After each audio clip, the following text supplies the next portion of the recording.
Hey everybody, the Game Dad back with another Munchkin collectible card game deck profile. If you're new to the channel, make sure you hit that like button. If you want to see more of these, make sure you leave a comment. Let me know what you'd like to see. And, you know, subscriptions are nice too if you want to keep up with what's latest and greatest coming out of this. This is not just a Munchkin collectible card game channel for those of y'all just seeing my videos for the first time. I'm actually a big fan of board games as well and other card games, so I do reviews and things like that for those.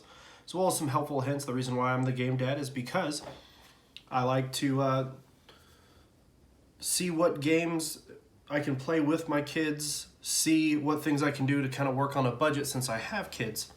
You can watch my intro video for more on that, but let's get into this deck profile. So this is the Centaur Warrior deck that was requested by a commenter.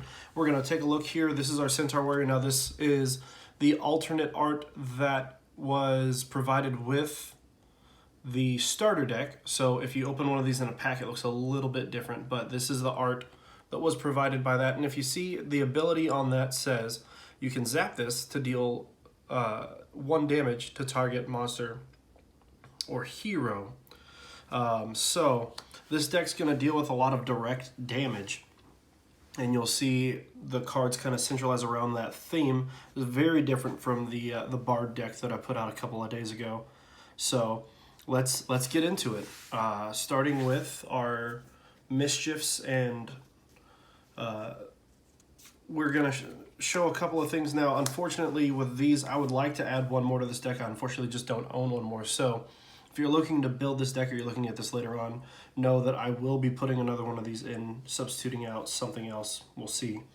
I'll let you know what the things that I would substitute out are as we go through. But this, for 1 gold, lets you look through your deck and find a weapon, put it in your hand, and then shuffle.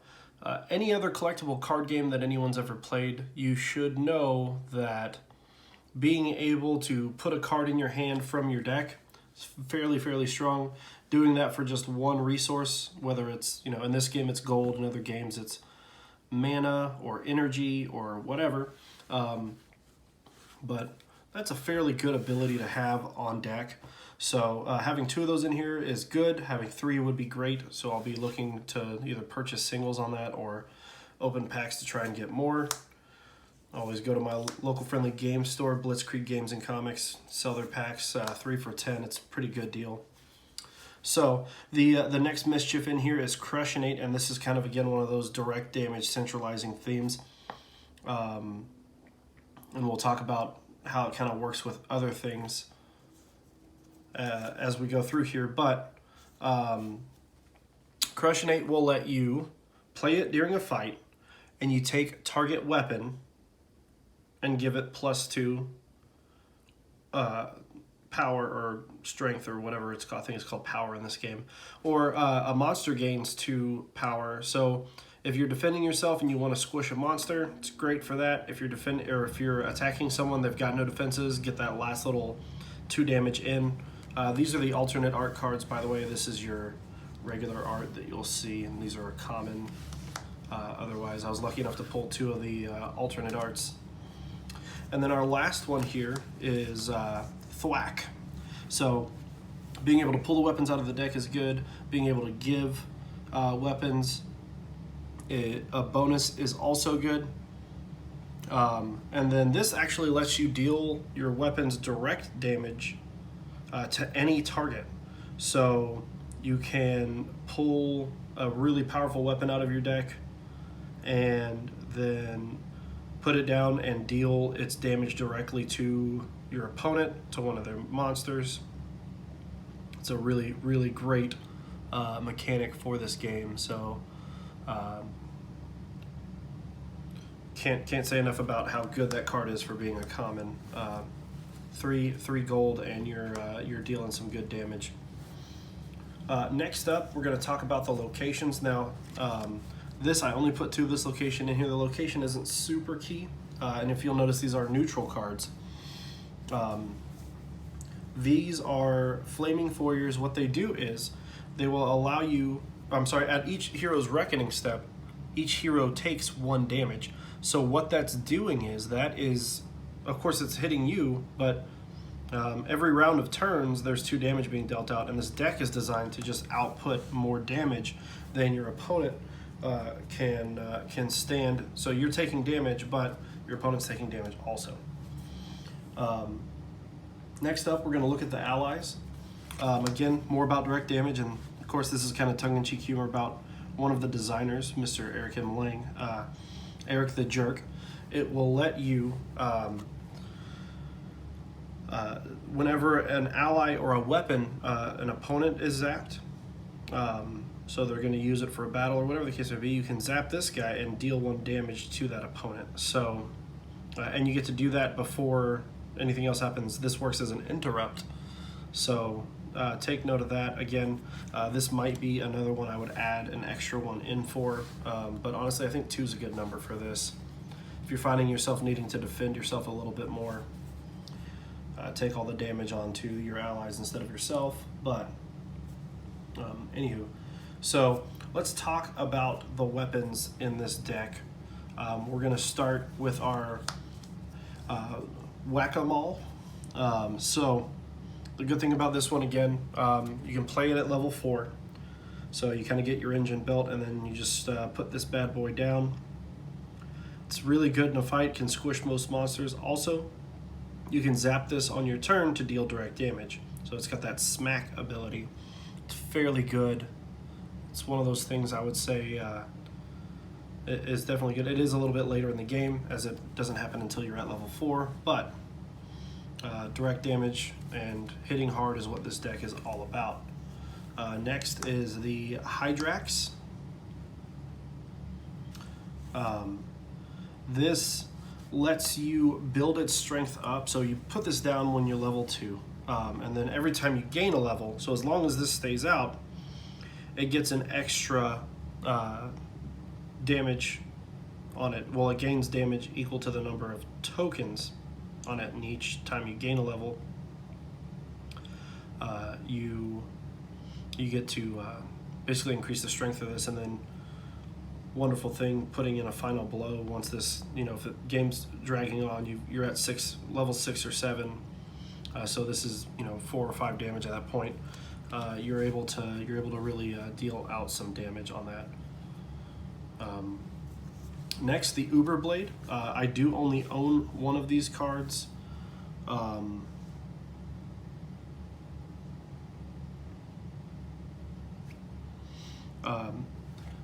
Honestly, this is one that does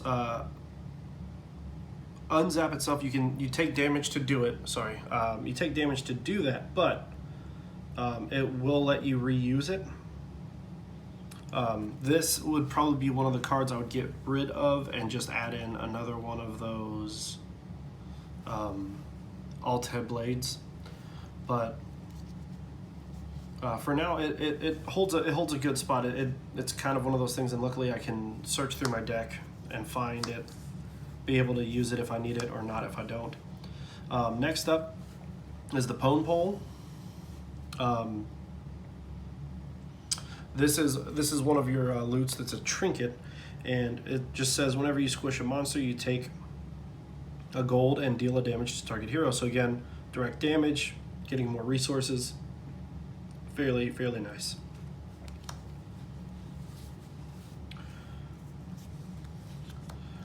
The Shiny Manipulator. This lets you unzap your weapons. You zap this and it unzaps a weapon. Fairly strong, being able to reuse your weapons, especially with multiple monsters, just being able to use that and then use it again and then use it again. The only armor that I put into this deck is the Rear Deflector. You get to use this whenever a monster deals damage to you. You can zap it and prevent 1 damage to your hero and then deal it back to that monster, and it happens as an interrupt. So once you take the damage, you instead redirect 1 of it back to that monster, and hopefully that's the killing blow on it. You're able to squish it, and your opponent is down 1 more monster. And then finally, the Banhammer. Whenever you use this in a fight, and the hired monster gets killed, again, you're able to deal lots of direct damage with a lot of things, so this shouldn't be hard to do. You get to spill 3 cards, make your opponent discard the top 3 cards of their deck, and thinning them out, making them lose things that they need. That's all fairly good. Again, this is probably one of those cards I would like to have a third of, and being able to maybe take out another monster or something like that, and adding a third one of these in is fairly good. And then finally, speaking of monsters, the last part of the deck, going over the monsters, we've got our inflatable dragon. Overpaying for monsters is a thing you can do, so if you put it face down, your opponent is unaware of how much this costs. You pay 3 instead of 2. Now instead of dealing 2 damage, you're dealing 4. So it doesn't matter how much over you pay, it's just if you overpay for this, it deals more damage. So it's a great little surprise trick thing, especially to play towards the end, once your opponent's already flipped their runaway, or once they've already burned out of things that they can do to stop your monsters from coming through. This is a great way to utilize that card. Up next, that was actually the only warrior monster that I used. These are all neutral, but the lame goblin, these come in the starter decks. They're not very hard to come by. They don't cost anything to hire, so you can put them out right away. They deal 2 damage, you take 1, but again, the goal of this deck is just to output as much damage as possible. Even if you're taking more or some damage, you're putting out more, hopefully, and that is what will what this will basically be used for. It's a good little starter monster. Next is the Crusty Disgusty. This is the only undead in the deck, but whenever this monster deals damage to your opponent, it also deals 1 damage to each monster in that defender's stash. So it's 3 gold for 4 attack. If any of it gets through, that also means that your opponent's stash each gets hit for 1, and if you've got some stuff in there that you weakened from the turn before, it's a good way to get rid of stuff. Also, paying 3 for 4 damage is pretty darn good. Next up, this one is actually kind of fun. Goblin Kaboomer. It's 1 gold, and if it dies, it gets removed from the game, so it's just 1 gold for 3 damage, and of course, if it lives through, it still gets squished. So it's almost like this would be called like a burn card, I guess, in other games. It's just a good way to output big damage quick early on. So that, again, was the Centaur Warrior deck constructed by myself. And if you have questions, if you have any kind of feedback, I'd love to hear it. Please make sure you like, subscribe, leave a comment. Let me know what you'd like to see next as far as a deck goes. I do plan on trying to put out at least 1 more video on this before I start doing some gameplay videos. I also want to get some more playtests in with these decks before I do a gameplay video, but that could be in the works as early as next week, or it might have to wait a week or so after I get some more tests. And unfortunately, since the game's so new, there's not a whole bunch of folks to play with. But again, I'm the Game Dad. Guys, have fun playing games.